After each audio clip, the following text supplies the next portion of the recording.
Congress party మీరు మహాసముద్రం అన్నారు. అలాంటి మహాసముద్రం యావత్ భారతదేశంలో ఎక్కడ ఎలక్షన్లు జరిగినా ఓడిపోతూ వస్తుంది.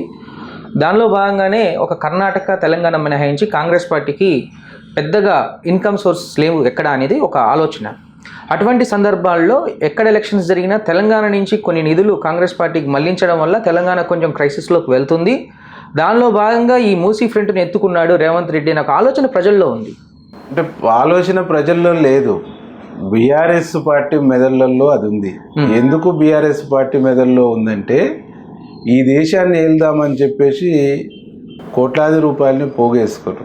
అటు మహారాష్ట్రకు పరిగెత్తిండ్రు, కర్ణాటకకు పరిగెత్తిండ్రు, తెలంగాణ రాష్ట్రం నుంచి వదిలి ఆంధ్రప్రదేశ్ రాష్ట్రానికి పరిగెత్తిండ్రు.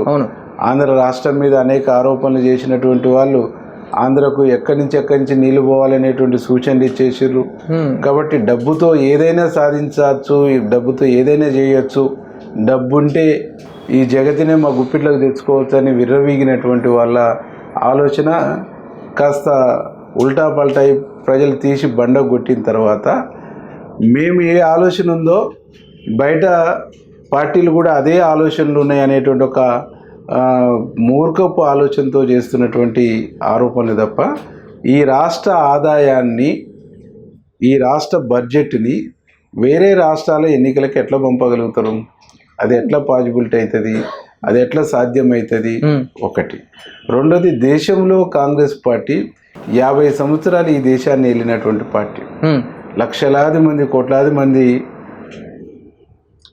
సభ్యత్వం ఉన్నటువంటి party, cadre based party Congress party. Ground లెవెల్లో ఉంటుంది. గ్రౌండ్ లెవెల్లో ఉన్నటువంటి పార్టీ కాంగ్రెస్ పార్టీ. కాంగ్రెస్ చేయి గుర్తాడ కనిపిస్తేనే కళ్ళు మూసుకొని పోయి ఓట్లు వేసేటువంటి ఓట్ బ్యాంక్ ఉండేటువంటి కాంగ్రెస్ పార్టీ. కాబట్టి కాంగ్రెస్ పార్టీకి సంబంధించినటువంటి ఇక్కడి నుంచి ఎవరో ఏదో పంపితేనో ఈ దేశంలో నడుస్తుంది, కాంగ్రెస్ పార్టీ ఇక్కడి నుంచి ఏదో ఇది చేస్తేనో ఈ దేశంలో కాంగ్రెస్ పార్టీ నడుస్తుంది అనేటువంటి ఒక మూర్ఖపు చర్చని, ఒక తప్పుడు ఆరోపణని, ఒక తప్పుడు దురుద్దేశంతో తప్పుడు ప్రచారాన్ని మా ముఖ్యమంత్రి పైన, మా ప్రభుత్వం పైన, మా మంత్రుల పైన కావాలని చేస్తున్నారు. ప్రతిపక్షాల కుట్ర అంటారు. 100% ప్రతిపక్షాల కుట్ర. మా కాంగ్రెస్ పార్టీకి ఏం తక్కువ? నెహ్రూ గారి తండ్రి ఈ దేశంలోనే ఎంత సంపన్నుడో తెలుసు కదా, ఎంత సంపన్నుడో తెలుసు కదా. అంటే ఆస్తులు పెరుగుతూ ఉంటాయి ఒక్కోసారి.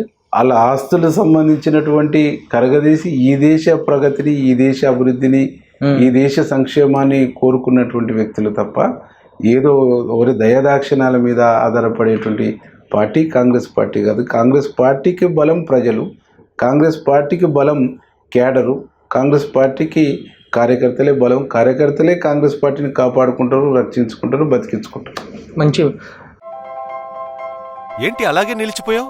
గోల్డ్, డైమండ్, సిల్వర్ రేట్ ఇలా ఉంటే ఇలా నిలిచిపోకుండా ఎలా ఉండేది? మన కంట్రోల్లో లేని దాని గురించి ఫీల్ చెయ్యకు.